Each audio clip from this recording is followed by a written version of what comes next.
And we are live. Welcome to another episode of Business Focus Live with me, John, where we talk about business related topics as well as news from here and around the world. If you're new to this channel, don't forget to subscribe. Let's get started.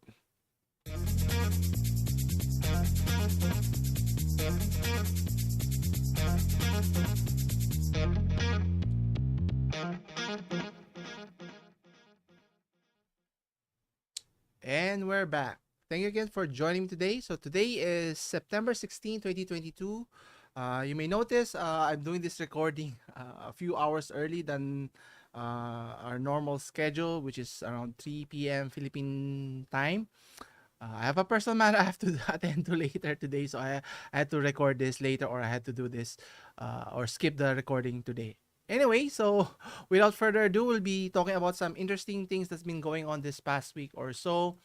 So without further ado, so the first thing is we'll be talking about Apple's, anti-consumer practices. It's still ongoing, and in particular, if you're trying to get your devices repaired, and the cost of repairing it would be exorbitant, which leads you to believe that they want you to buy a newer product rather than get it repaired, which is obviously a right of any consumer. And obviously Apple is always making the excuse of limiting the ability to be able to get it fixed, or having third party repair people to fix your devices, in the sole reason of privacy issues, which is obviously very anti-consumer here. And in this case, in particular, the Apple Watch, if you own any of the Apple Watch devices, the repair cost could be in the hundreds of dollars, $500 in particular. So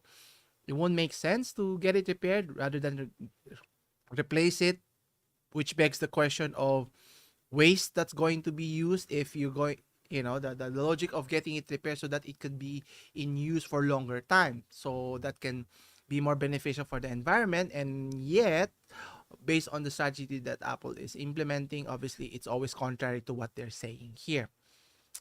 Anyway, next we'll be talking about travel. In this case, in terms of airfare, will become more expensive in the near future, since our global situation with the global pandemic has been somewhat subsiding, and people are going back to their normal lives, meaning people are starting to travel again, vacationing in other countries. And the interesting here is obviously with the cuts that the airline companies has been doing, laying off several key employees, pilots, ground crews, and whatnots. And with demand increasing, and obviously with short supply of employees, obviously there has to be what do you call this, a bend of sorts, in terms of the airfare of many passengers will be increasing. Now, is that good, bad? Will this limit the number of people traveling still, or demand will continue to go and grow? We'll wait and see. Next, we'll also be talking about Blue Origin's failed launch, in terms of Jeff Bezos' plans to conquer not just the e-commerce platform, but in terms of global domination, of going outside or going to outer space in this case, and what led to this failed launch. We'll talk about that. In finance, we'll be talking about the rise of popularity of Ethereum, or Ether, versus Bitcoin. Does this have any merit? And obviously, with the decline of the value of cryptocurrency in general, is it still a viable option to invest in any cryptocurrency, whether it be Bitcoin, Ether, or any other platforms as well? So we'll talk about that. And lastly, in terms of retail of sorts, in terms of guns, in particular in the United States, wherein the business of selling guns is still booming, and credit card companies are now taking their role in terms of limiting who can and cannot buy guns or sell to the public, because obviously in the United States, guns has been a major issue of, in terms of right to carry, in terms of being able to protect yourselves, but I think they've gone way overboard in terms of that definition. And the fact you need guns to protect yourself says a lot about the society, which is another issue altogether. But the point here is, companies or credit card companies are now going to put another layer that, if you're going to buy certain guns, so that they can keep track of who purchases those guns, what type of guns, and uh, if they have any, I think they could do background checks in essence. So it won't be as easily as it was before, wherein you can go to any Walmart stores and easily purchase guns, compared to, medicines, which is more, even more restrictive here. Anyway, so for as mentioned, so regarding Apple Watch, so it's a very, a hot topic that I'm very against, on how Apple is practicing its uh, right to repair policy, which is minimal to none, and not sub. A lot of people on different aspects have been putting pressure on Apple's, I would say, fair enough terrible policy on, a product that you bought is technically yours, so you should be able to get it fixed if it's broken, just like with any devices. Imagine if your car broke down and you bought it from the dealership, and you have the option to get it fixed from the dealership, right? And you should be able to get it fixed from other third party sources who are able or capable of being able to do that. But no, no, no, not in the case of Apple. They want to limit who can fix it, and not just limit who can fix it, and get it fixed altogether is my main pet peeve here. And according to Engadget.com, uh, Apple Watch Ultra. So if you own one of these devices, a repair cost can cost you close to $500 if you don't have Apple Care Plus, which is another strategy that they're trying to employ in terms of what do you call this? Offering you a subscription fee, obviously, which makes them a ton of money if you want to save on repair costs. But obviously, in other products, you don't see you have to pay a substantial fee, which is kind of concerning, because if other tech companies uses the same strategy, meaning practically all of our products, from Apple here, from gaming in particular, like the streaming services, ask us to pay a subscription, a recurring fee, a monthly recurring fee, which, if you add it all up, if you subscribe to many of those companies, the cost, your monthly cost, your daily cost would rise significantly here. And obviously here it benefits the company, not more so for the end users here, which is, that's why, with the only exception of me owning an Apple Air, is it AirPods? I forgot what they call it. It's an AirPod of sorts where you can watch video and listen to music, and that was decades ago, when the last time I used an Apple product, the only product at that time. And because if you were to have difficulties in your products, if there's any defect, and it's going to cost you a substantial, or replace it outright, then it would not make sense at any standpoint. On the customers, obviously you want to use your product for a very long time, and for the environment, obviously the waste that you have to throw it away, if it's still functional, if there's any parts that can be easily replaced, you just need competent technical people to get it fixed, which obviously there are a lot of people willing to do that, but obviously Apple doesn't want to share their schematics on how to get it fixed, and then the parts that you need to get it replaced. And one of the channels that is very vocal about right to repair is Louis Rossmann, who fixes a lot of Apple products in particular. And for all of the design that Apple does tremendously, but in terms of the technical aspects of the many plethora issues that it had, think of the butterfly keyboard debacle that happened before. So it's not all good and dandy, but again, in terms of right to repair, you should have that option. And if Apple were to charge a substantial fee, obviously not close to the actual price of a brand new product, but let's say close to less than 50% of the actual item, so that it would make sense for you to get it repaired.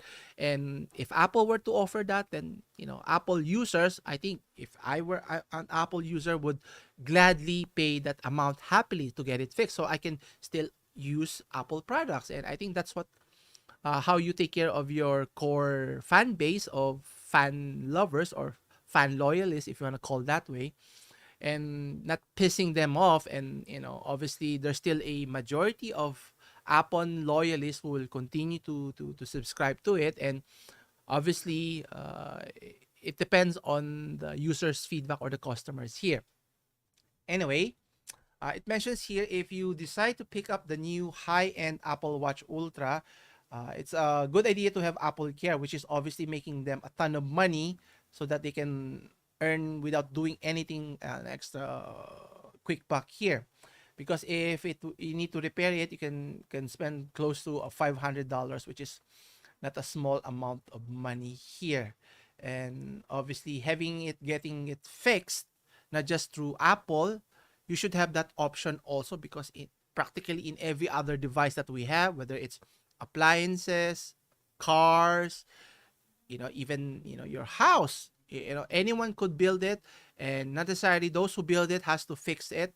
If it's out of warranty, you could get competent people to get it fixed, as long as they know what they're doing, and for a a reasonable price, so to speak.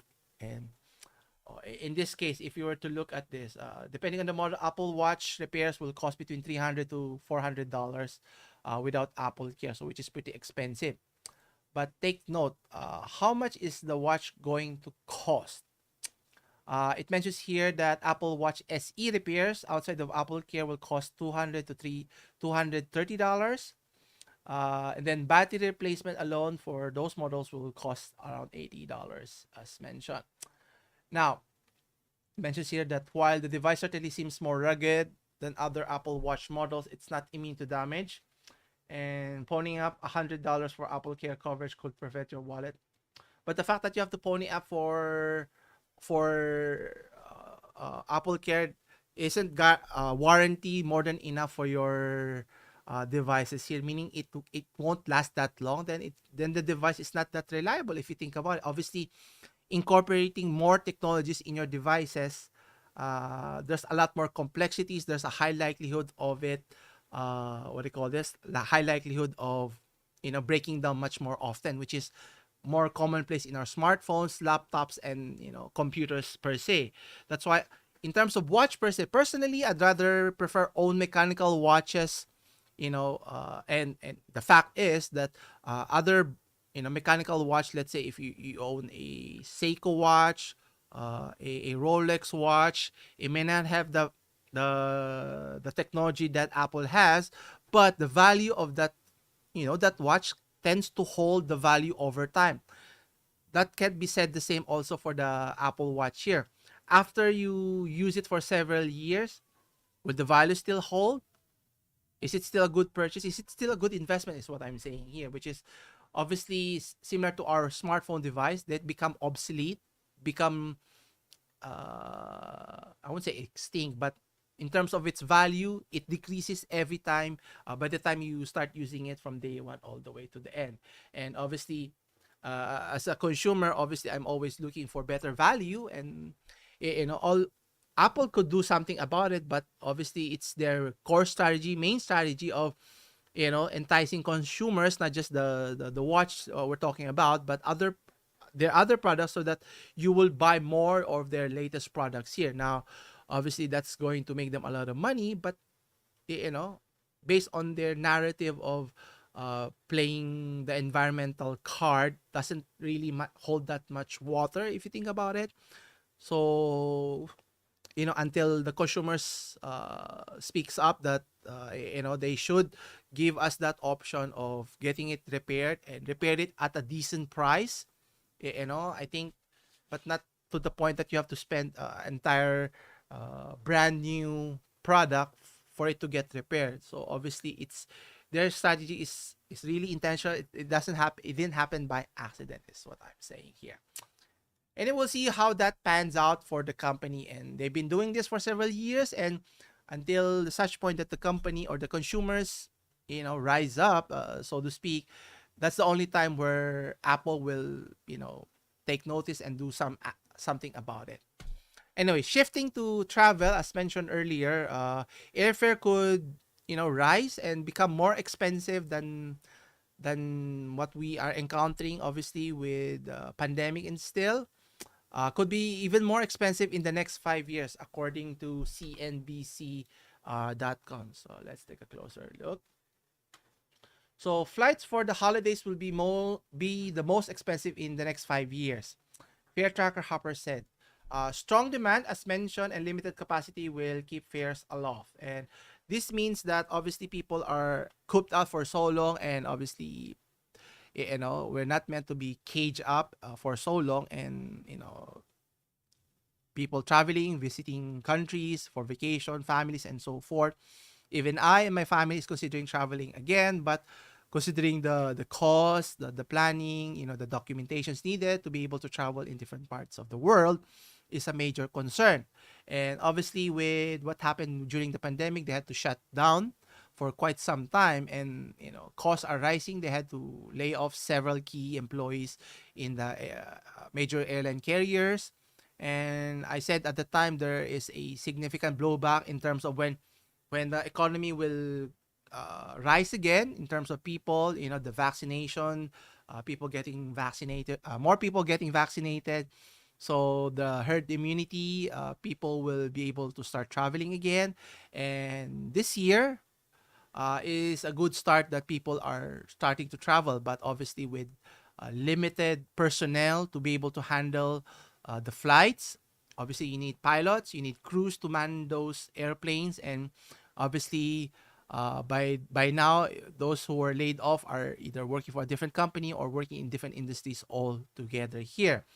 And obviously, with supply and demand, being more demand than supply, tendency is they're going to charge more. So obviously, that's going to scare off many budget conscious travelers, and it will balance out eventually. Now, how expensive can it be? Only time can tell. It always depends on the season as well. Obviously, if it's peak season around Christmas, New Year, and so forth, the travel tends to be at its highest at those times here. Anyway, travel experts mentioned that recommended flexibility and traveling outside of the busiest travel days. Well, I think that's a common knowledge from whether it's before the pandemic or during the pandemic here, that obviously you want to travel off peak days or off peak seasons so that you can capitalize on lower fares here. But the issue you have to consider here is, depending on which country you hail from, going to the airport could be another ordeal experience here. And obviously, you have to take into account check-ins, security checks, the airlines, are they canceling, will they push through with their flight, on and on with the details. And then once you get onto the other side of the world, then you have to deal with the restrictions or checks again, and then going back to your country. A lot of things you have to keep in mind when trying to travel here. And obviously, the domestic and travel internationally, in particular here in the United States. So it mentions here average domestic airfare for trips over Thanksgiving is around $350, and international round trips are going to average around $800. So both a 22% increase compared to 2019. And obviously 2019 is a boom year for many airlines, and the fact that they've been continue buying up more airplanes, sorry, whether it be Boeing or Airbus. And as you notice, the planes are now getting bigger and bigger, but becoming more much efficient, so they can carry more people, travel farther, so less cost for the same amount of more amount of people that they're carrying here. And obviously, if it's going to increase during peak, during travel season, so it's up to you to adjust your strategy, which is the best time for you. Or if you have no choice, then look for a best deal Hopefully, you'll have a better experience this year or compared to last Christmas season as well here. And according to a Hopper lead economist, Healy Berg recommends booking holiday travel no later than mid-October and said, if you see a good price, even a price that looks reasonable to you, we recommend uh, you booking it. Actually, the main thought, if you're planning, you should plan at least a year before, and then booking should be maybe less than 6 months, 3 months to 6 months before the actual set date, so that you can get the best rates. Obviously, the closer you go to the actual date that you're traveling, the fare tends to be more expensive. So the earlier you can decide. And obviously, you want to make sure that the airfare that you're taking, obviously, if it's the cheapest, tends to be no little to no option in terms of rebooking, or maybe you'll be able to change the dates of your travel. But if you want flexibility, obviously you have to pay substantially more, so that you have that option if you need to cancel for whatever reason happens down the line, or maybe you need just to change the date. It's instead of, let's say, on the December, maybe you need to move it to the January or February, something like that. And obviously, option is always good, so that when traveling, not worrying too much if your what invested in your travel fare would be burned or wasted here. Anyway, continuing with technology in terms of Jeff Bezos' Blue Origin's failed launch. What necessitates this? Obviously, going to space is one of the main competition for Jeff Bezos' Blue Origin and Elon Musk SpaceX. Here, whoever conquers the space first, we'll have to wait and see. But in this case, according to BusinessInsider.com, an uncrewed rocket from Jeff Bezos' Blue Origin failed just over a minute after launch. Now, why are they trying to implement a rocket launch with no crew now? Is this significant? Obviously, trying to go into outer space with no crew, obviously the safety factor is important. And if you have the technology, the automation to be able to do the different features, or trying to send, payloads from planet Earth all the way to space, or maybe going to the space stations that's orbiting around our planet, or maybe transitioning, maybe sometime in the next few years or decades or centuries, we don't know, that we can go space traveling, maybe, and get different resources that's not readily available here in our backyard or our planet here. Now, what led to this fail? So let's take a closer look. So the New Shepard rocket launched from Blue Origin's West Texas facility carried cargo for research. So meaning, so they're doing research there. Then a live stream of the launch showed the rocket bursting into flames around 30,000 feet above the ground. Now, typically, if there's a failed launch, this would spell disaster for any company. Now, obviously, Blue Origin is not just a simple company that, it's a big enough company that has the backing of, of Jeff Bezos, and obviously being able to conquer or explore outer space is always a big plus, because not many companies can do what they're planning on doing here. So what led to this fail? So with no crew on board, it failed over a minute after lifting off, as mentioned. It was carrying cargo, as mentioned, for research. Now, the capsule above the booster rocket then detached itself and parachuted back to the ground. Now, Blue Origin said that there was a booster failure. That's never good. On the flight, triggering the escape system. The capsule successfully separated from the rocket and the space flight. And, I think they're trying to test the other features that they are incorporating in their space. Now, this is the first major incident the company has encountered since it's opened its commercial services way back in 2021. According to the FAA, or the Federal Aviation Administration, investigating the incident, which called it a mishap. To say it, understating the situation. But what's interesting, the capsule landed safely and the booster impacted within the designated hazard area. So no injuries or public property were damaged here. And obviously, you have to take that into account when you're going into space, and safety features is always paramount. And obviously, luckily enough, it's an unmanned spacecraft. What if there were people in it, and the disaster that happened here were to involve people, could be catastrophic and could have severe consequences for the company here. And obviously, ensuring redundancies, safeties for the flight to ensure its success is important. That's why it's costing them, I'm sure, millions and millions of dollars to be able to do this space flight. Space flights. And if they're able to do it consistently and without any issues in the foreseeable future, I think they're going to be able to recoup their investment in terms of exploring outer space and doing this consistently at a much smaller cost compared to when NASA was doing their space exploration in the past year.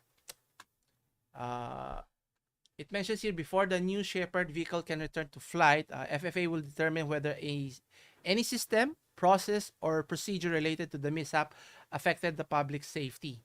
So obviously, they're going to investigate, find out what is the root cause of the failure here in terms of the booster failure, and hopefully rectify it so that this cannot happen in the future. Because obviously, it only takes one minor incident to bring this disaster to catastrophic level, similar to what happened to the Challenger incident back decades ago. So we'll see what happens there. Anyway, continuing with our discussion on finance. So we were talking about recently about the development of cryptocurrencies, decline of its value, as mentioned. And what's interesting here, according to Reuters.com, Ether, one of the platforms that's in the cryptocurrency, is snapping at Bitcoin's heel in terms of its crypto crown. Is it the case? We'll take a look. It mentions here that for years, Ether could barely dream of challenging its big brother Bitcoin. And obviously, Bitcoin has been the major dominant force in terms of cryptocurrency platform preferences. And currently, it mentioned its ambition may be becoming more realistic. So the second biggest cryptocurrency is taking market share from Bitcoin ahead of an all-important merge software upgrade that could sharply reduce the energy usage of its Ethereum blockchain, should the developer pull it off in the coming days. And obviously, one of the main downsides of adopting cryptocurrency is the energy it consumes to be able to mine cryptocurrency for whatever platform you're using. That's why even in China, they've necessarily banned crypto mining in itself, because you need GPUs to be able to mine what do you call this, to mine using GPUs. And that's why there was a large gap in the consumer for GPUs. That's why prices were exorbitantly very high because of limited supply. Now it's getting back to normal, but it's still not the same level as it was before the pandemic here. Going further, it mentions here that Bitcoin's dominance of its share of crypto market value has slipped to 39%. And if you recall in our previous discussion, the highest the value or price for Bitcoin at the time was, I think, around 60 plus thousand, close to $70,000 per Bitcoin, and it has now dropped precipitously to a little over $20,000. I think 22,000, so roughly around those numbers. And that's not good. So if you're considering investing it now, I think now's the worst time to invest, because it will only get worse until it will spike again. But that's a big risk here. And obviously, those who have invested for a long time or invested late, around 30, 40, 50, or even 60,000 price, and where it is now, then you've lost a pretty significant chunk of your investment as well. On the other hand, Ether, on the other hand, has climbed to 20% from 16%. But it's still a long way, as mentioned in the article, to overtake Bitcoin as the number one cryptocurrency platform here. And what's interesting, the value of Bitcoin for Ethereum is only less than 0.082 Bitcoin. So it's not significantly higher, but it's gaining a lot of traction here. So let's take a look at the Bitcoin price. And let's see the year to date. Hey, price USD. There you go. Let's see it year max. Okay. So if you were to look at the price of Bitcoin here, so it's roughly close to $20,000. So it's even, based on what I said, I thought it was around hovering around a little over 20,000. It's now below 20,000, which is even worse. So you can see based on the pattern alone here, in the past 2 years has its peak and valleys, and then it has peaked again at around 64,000, 65,000, and it has been dropping ever since. And my concern is, I think it's going to continue to drop, and that's a big cause of concern if you've invested here. But if you invested early on and you got out way back in March 2021, you've reaped a large return. Or if you got out again later that year and around October, I think you have done well. But for those who were late into the game, I think it's not a good time to invest in the company. And let's look for Ether here. What's their value? How much is their price? So Ethereum is significantly lower than Bitcoin here. And obviously, if you notice, they have similar patterns here, where it has two peaks, and then it tanks significantly, and it's trying to catch up again after July 2022, and I think it's going to go down, similar to how whatever happens to Bitcoin will happen to the other platforms as well here. And is it a good time to invest? Maybe, maybe not. And I've been a staunch advocate in terms of being careful in terms of investing here. And obviously, if you can time it right, you can make a killing out of this investment. But in terms for casual investors, it's there are other better options to consider in terms of obviously you will not get the same return, but safer, smaller risk.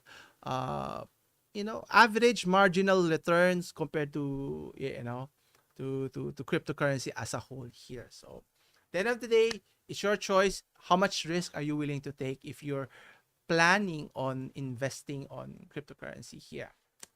Anyway, finally, for our last topic, we'll be talking about, as mentioned earlier, regarding the gun issues that is a common problem in the United States in terms of shootings, which has been a commonplace, which is a tragedy in itself. And the sad fact is, obviously, if there's no guns in the streets, those shootings will not happen in the first place. So you have to regulate them in the first place. And just saying that it's our right to bear arms, do you need to have an arsenal of guns to protect yourselves? The fact that you need an arsenal of guns in your household to protect your home means your society, needs some checking in terms of what's going on in terms of safety. Do you trust your neighbor? Police present, is it enough to limit crimes in your neighborhood? Because look at other countries, namely in Japan. Crimes, meaning what do you call this?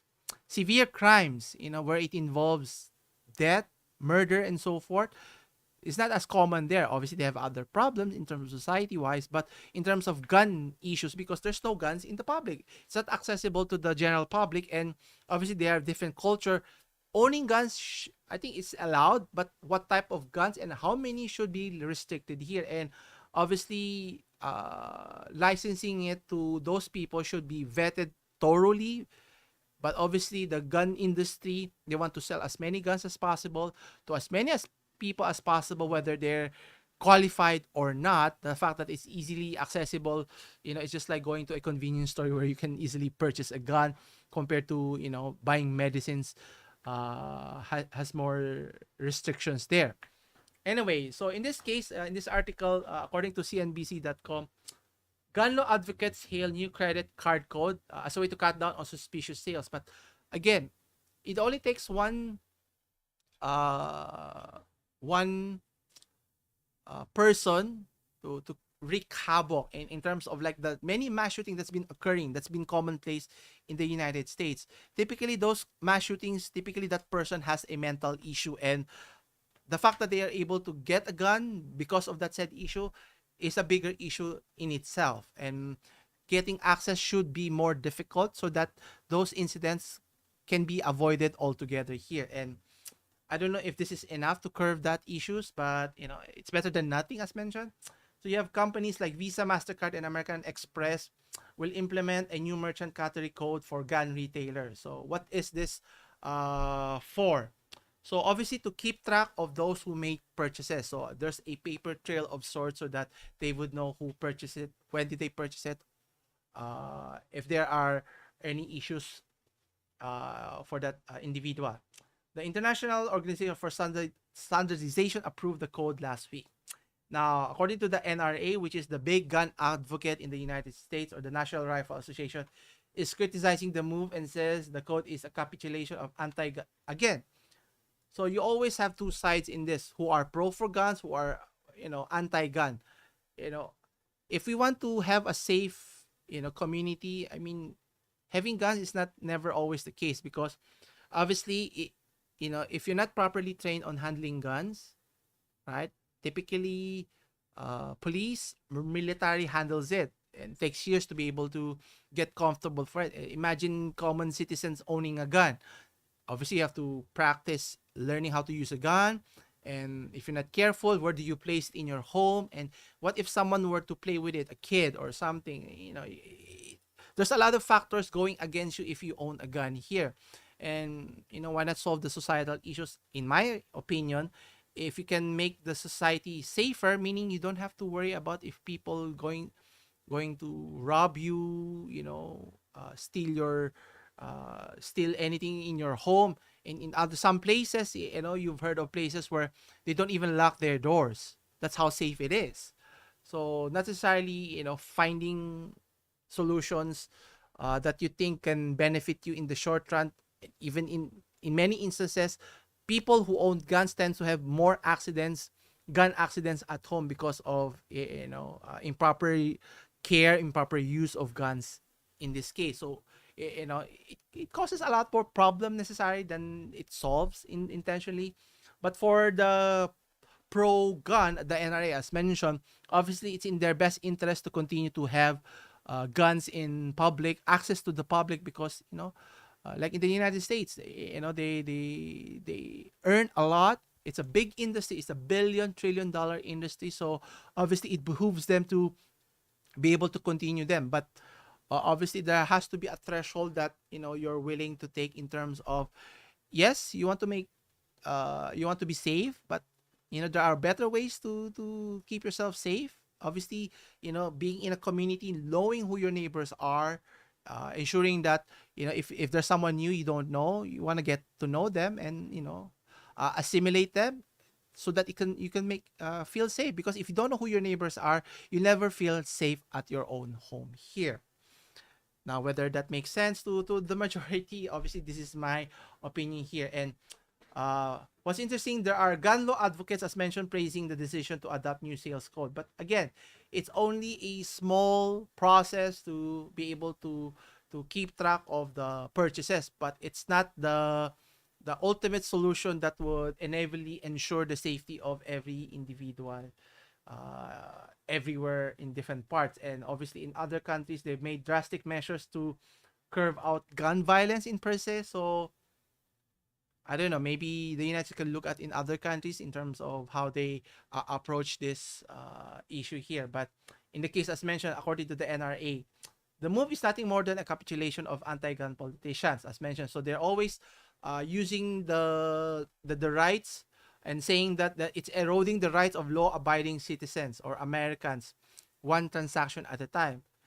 And owning one gun, I think, should be sufficient. Not owning a whole barrage of weapons to be able to make you feel safe, then that's a whole lot of issues here. And obviously one person can only hold one gun at a time. Unless you're Rambo, you're holding several guns and pointing at people, then are you trying to attack, like in video games, kill as many people as possible? Or obviously people, if people are going to handle guns, they have to be properly trained, properly vetted. I think that's the best way to ensure the safety of the society in terms of, personal care. Just like driving, people who drive has to have a license to be able to drive a car, because a car can be, a benefit to society and a danger to society. Because if you're careless in your driving, you can hit, objects, or worse, people, bystanders, or even other cars that have people in it. And you can see, guns don't the cars don't kill people per se. It's not a weapon per se, but it can be if you're not properly responsible. More so, what more, in terms of guns, because a gun is meant to kill people, and obviously, proper training, proper handling has to be put in place, so to ensure that only capable people are the ones handling it. That's why I'm more confident that, policemen or even military people, personnel, are the ones who's handling it, because outside of that, you need to be able to protect yourself. There are better ways to do that, whether self-defense or maybe don't get into that situation in the first place. But I may be wrong. Anyway, I think that's it for this week. So hopefully we'll get back to our normal schedule in the coming episodes. Anyway, that's it for this week. Let's see if there are any comments. Obviously, there's not much comment, because no one knew that I was going to do a live stream earlier today. Anyway, that's it for this week. Uh, don't forget to hit the like and subscribe button and continue supporting the channel. As always, I'll see you in the next one. Take care.